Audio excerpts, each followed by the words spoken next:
Welcome to Capitol View, the program where we talk about state issues, sometimes federal issues, and how they just might affect your life. I'm Bernie Schoenburg from the State Journal Register. With me on the show today, Peter Hancock is back. He is State House reporter for Capital News, Illinois. Welcome, Peter. Good to see you, Bernie. And a longtime old friend of the show, but in a different place, in a different city. Dave McKinney is back. He used to be with the Chicago Sun-Times in Springfield. He is now crack reporter with WBEZ Radio in Chicago and coming to us from the Windy City. Dave, it's really great to have you on the program, and thank you, Virtual Life, for letting us do this. Bernie, good to see you, but be careful with that word old, okay? We've all been doing this for a little bit of time, but that gives us this great perspective to share with our watchers and listeners. Anyway, let's move to an issue. Pete, Governor Pritzker has been hoping and waiting and cajoling, sometimes in a positive way, and sometimes in a pointed way, for the federal government to do more to help states make up the financial problems that COVID-19 has caused them with the shutdown and the loss of tax revenue. But he did say this week that there could be a nightmare scenario of budget cuts coming if federal aid does not come through. Give us kind of the update on where we are in the state of Illinois with that, Peter. Okay, so go back in the Wayback Machine to May, when lawmakers were in their special session and they had about 4 days to quickly cobble together and pass a budget for this fiscal year, which began July 1st. They essentially passed it was a no-growth budget. It was almost identical to the prior year's budget. The problem was that it was about $5 billion out of balance because of the recession that all states were plunging into as a result of the pandemic. The thought was that that Congress would pass another relief package that would include direct aid to state and local governments that have been hard hit by the pandemic, as well as extending unemployment benefits, those enhanced unemployment benefits that many people were getting. So the House has passed such a bill. The Senate has not. The Republican-controlled Senate, many of their leaders have philosophical problems with the idea of bailing out states, many of which they think were in dire financial straits of their own making prior to the pandemic. And so there's a reluctance on the part of the White House and of the Republican-controlled Senate to go down that path. And so here we are now in mid-September. Congress hasn't passed a relief package. The House and the Senate are still at a virtual impasse in their negotiations. And, the end of the fiscal year, federal fiscal year, ends on September 30th. And then you've got the elections coming up in early November. So we're getting down to crunch time, and the governor is turning up the heat. Yeah, well, he did. His administration, I think through Deputy Governor Dan Hines, asked directors of agencies to identify cuts of 5%, and then for next fiscal year, 10%. Did they wait too long, and how severe would these cuts be? Because the governor talked about at all levels of government, perhaps thousands of people getting laid off.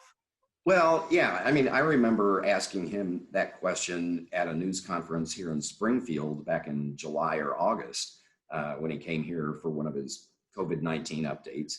And, his answer was Congress needs to act or there are going to be dire consequences of layoffs. And I was saying, well, what preparations have you made for the possibility that they won't? And he didn't really want to go down that path at that time.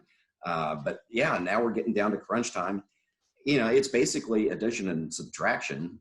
You look at the revenue that you have and how much you can afford to spend, and the difference is cuts. So, there could be mass layoffs in the public sector as a result of this. Everything from school teachers to state employees at all levels. Colleges and universities are one of the biggest employers, state hospitals, those sorts of things. All right, well, we will keep an eye on where that is going. I'm going to turn to Dave now as Peter mentioned, somebody said there's an election coming up and it's just several weeks away in November 3rd.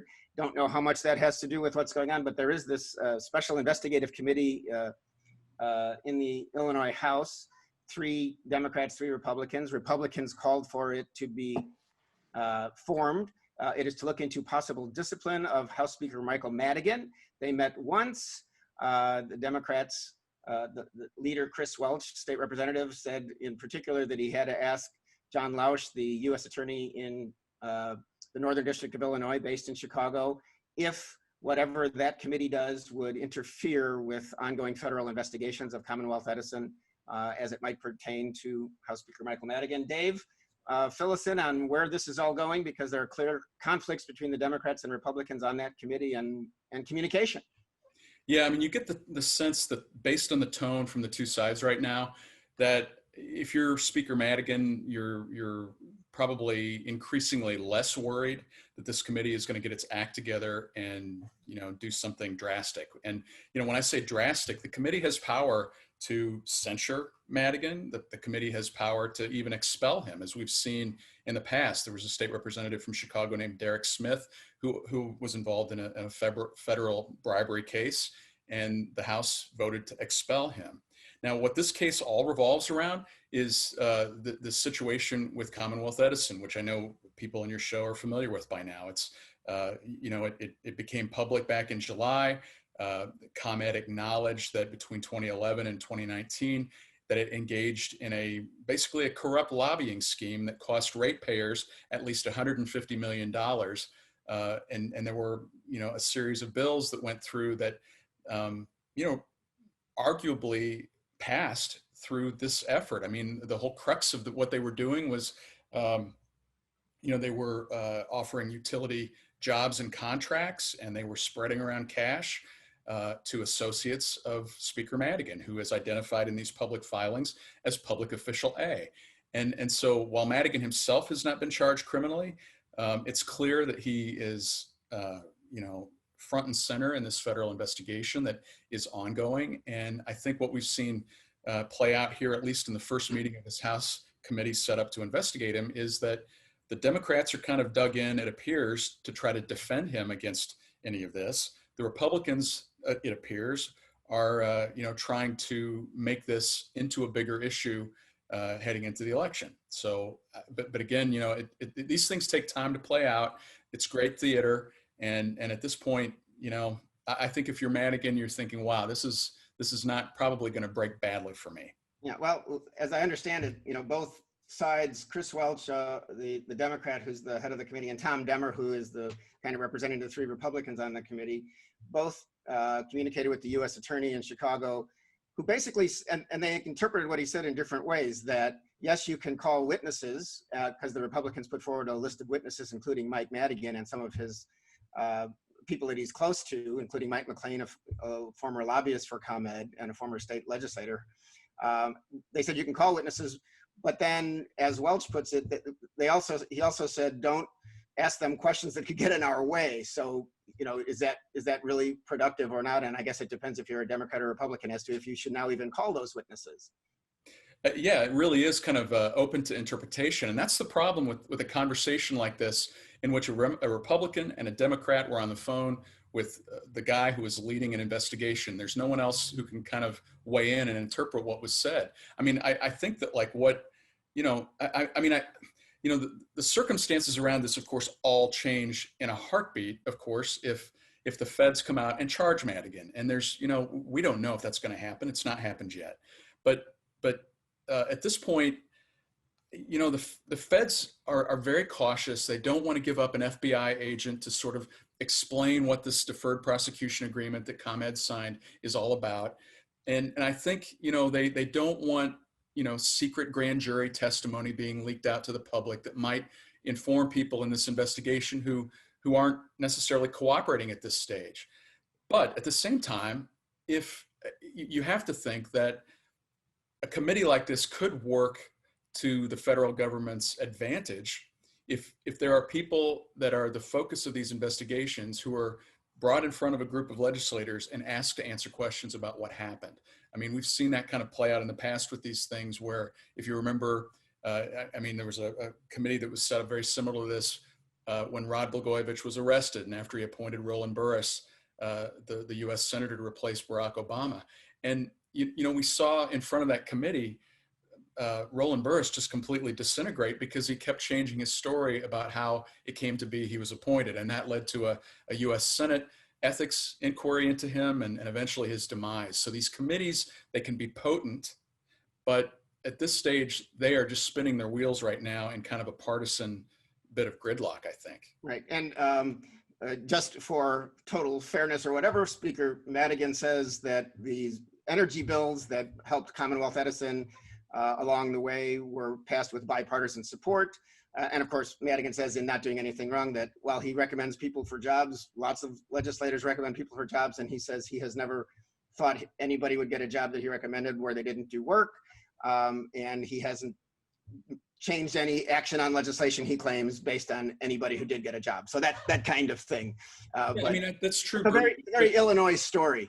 Completely. It's true that everything that the speaker says is completely true, that this did involve, that the focus in this investigation seems to be on the 2011 smart grid bill that basically, was a windfall for the power companies because they got to put on these expensive meters on everybody's homes and businesses. And then later on, the Future Energy Jobs Act, which was included a bailout for some struggling nuclear plants. But back in 2011, this process of getting that bill passed was not quite as easy as what maybe the speaker's statement would lead some people to believe, because at that point in time, Governor Pat Quinn, the founder of the Citizens Utility Board, was in office and took a very harsh view toward utility companies. And if you remember, that bill passed, but it didn't have a veto-proof majority in the House and Senate. So Quinn vetoed it. And then, they had to come back and do an override. And it was not an easy lift, but it happened. And a lot of stuff, as is always the case when, you're trying to round up votes, a lot of things are said and done that none of us ever see. And so that's open interpretation. You have just shown, Dave, the value in having you on this program. So thank you for the perspective from the time here. Let's move on to some people's favorite subject, high school sports, football. Peter Hancock, Governor Pritzker stood firm in the last couple of days, even as the Big Ten announced they're going to start playing football in late October for a late season of, I think, 8 games. High school football is still not being played in Illinois because the Illinois High School Association is going along with the guidance from Governor Pritzker. This weekend in Springfield and Chicago, there are some rallies from high school coaches and others. This is actually led by Ken Leonard, the coach of Sacred Heart Griffin High School in Springfield, and his son, Derek Leonard, who coaches in Riverton. They've both been state champions. They've had great battles against each other. It's a pretty interesting Springfield story. But they believe that the good that high school sports does, including helping athletes get to college with scholarships, needs to happen, and the government shouldn't tell us what to do and run our lives, even in the middle of a pandemic, because there's risk, and risk is okay. And so they're weighing that, but they're they're telling their people to show up and have masks, but they also say that the governor is being heavy-handed in keeping kids off the gridiron and some other sports field. So Peter, where is this? And it's interesting because I'm sure it's becoming a political issue in a lot of places as well. Well, yeah, where it is now, as we sit here and speak, is that the governor is not backing down. That guidance that you talked about that came out from the Public Health Department back in July, it basically broke down all high school sports activities into risk categories based on the amount of contact involved in the sport.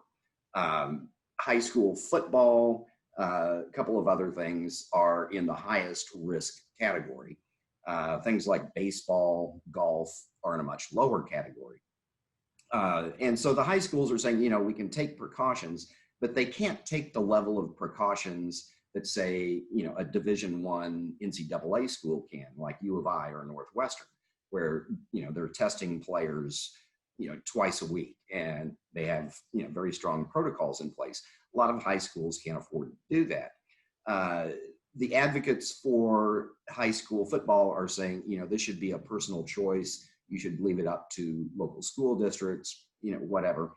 And the governor's thing is that if one player gives it to another player and that player goes home and gives it to his grandmother, that grandmother didn't have a choice. And so his focus is on preventing the spread of the virus. And so that's where we are right now. But as you know, high school sports, it's this cultural icon that a lot of people can't let go of. And as you said, there are a lot of kids out there who are bucking for college scholarships for next fall. And, as it stands right now, they're simply postponing the season until the spring of 2021. That all is predicated on the assumption that the pandemic will be under control by then, and there's certainly no guarantee of that. And so parents and students are getting anxious, and the governor is just saying, it's just not safe enough. Yeah, Dave, I don't know if you have a reading on this, just being in a different geographical location. The anti-Pritzker thought of, don't tell us what to do is certainly stronger in red parts of the state. Like in Sangamon County voted for President Trump in 2016. Most of the state, many of the counties down in central and southern Illinois are red. And this is where you get a lot more of this activity that has been, open our state and have two things. I wonder if it's the same feeling about football in Chicago and the suburbs. Dave, I don't know if you've studied that, but any thoughts on that as far as the geographic difference, because you've lived both places? Yeah, I mean, I think, if high school sports are as much a religion in Chicago as they are in other parts of the state. It's just the way it is.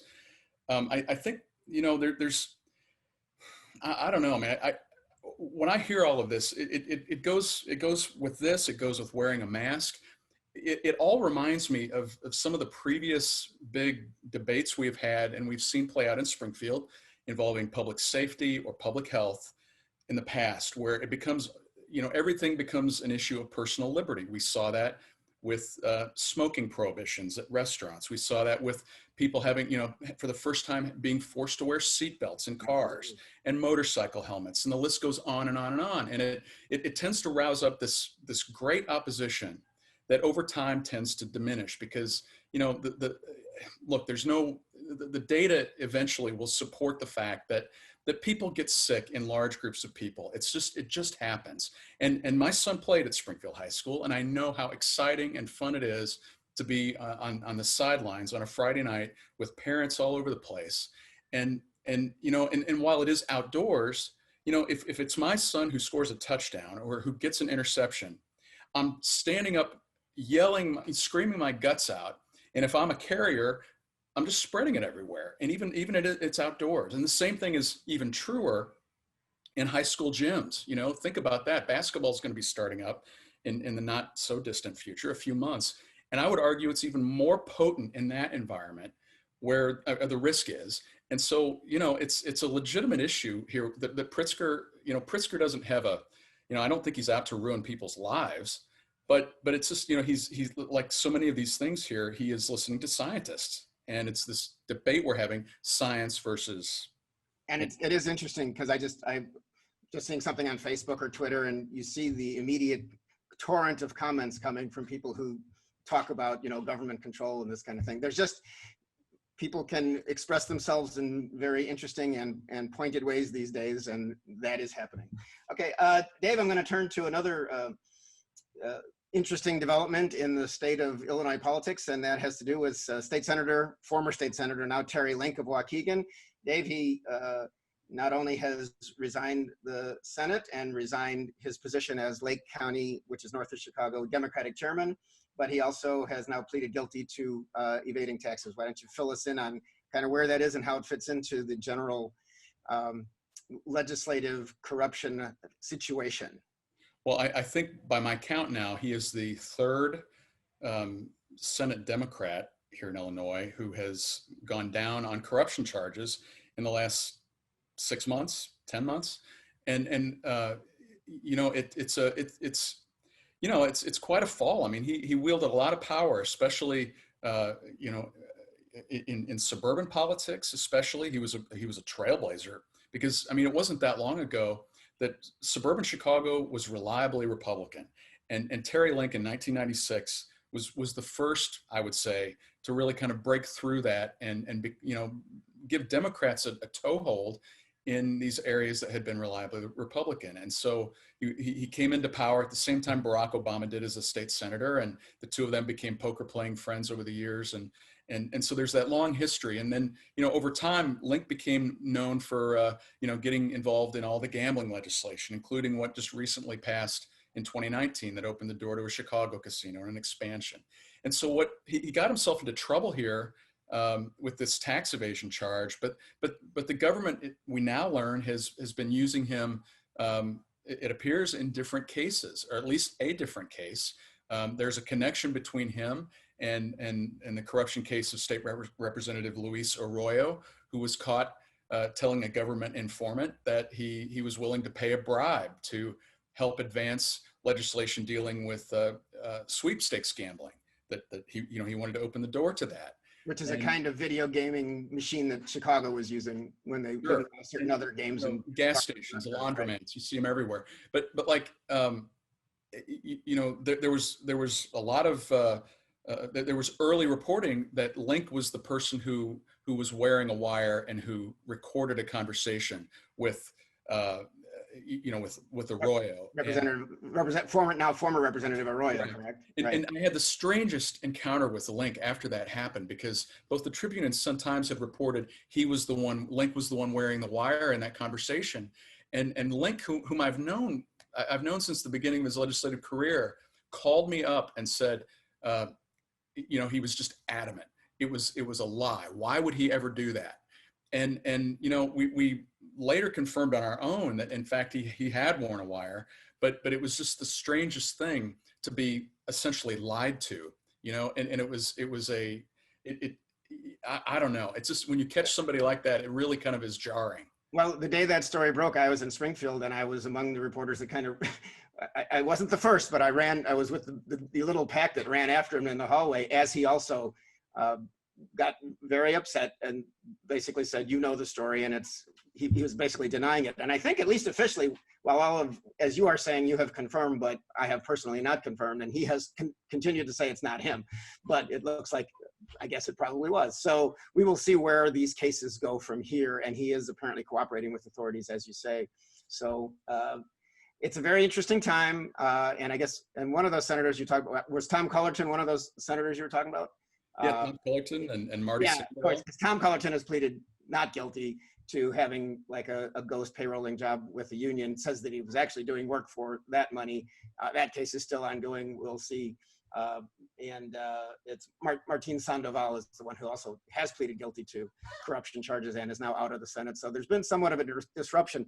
But I would say, and maybe I'll flash it over to Peter now, we've talked on and off about Mike Madigan and Democratic corruption. There's also President Trump, who is in the national news every day, very controversial, saying controversial things. The new book out that is raising questions about, did he really know that the pandemic was as serious as it is? And Bob Woodward, has tapes of the president saying, yes, he understood it, but he was going to downplay it. And then the president goes on TV and says he's not going to downplay it. Even though there's Madigan issue out there, which you see in ads against Democrats now, and even though there are these Democrats in trouble in the legislature, you also have President Trump. And Peter, that could actually help the Democrats in Illinois yet again this fall. Is there any way to judge where that's going? I stopped predicting elections a long time ago. Well, you shouldn't have, you don't have my column. I'm supposed to do that. But anyway, go ahead. Okay. No, I mean, you're right. I mean, Republican campaign strategy in Illinois is to tie everybody to Michael Madigan. We have Betsy Dirksen Londrigan, who's running for Congress here in the 13th district, and there are TV commercials out saying that she donates money to Madigan's machine, whatever that. Rodney Davis has been using, Nancy Pelosi and Mike Madigan are his two favorite words. Yeah. So she raises money for Democrats, and the Democrats, by contrast, are going to try to tie everything to Donald Trump. This charge that not really a charge, it's a proven fact that the president was understating the seriousness of the pandemic. It just really is jarring to me, because he says he didn't want to create a panic. I'm not quite old enough to remember, but I was alive when it happened, when John F. Kennedy went on national TV to tell the American people that the Soviets had nuclear missiles pointed at us from Cuba. Right. You And, know, right. And think so about you're it, basically you know. saying presidents should warn, which is what Mr. Woodward said. Yeah.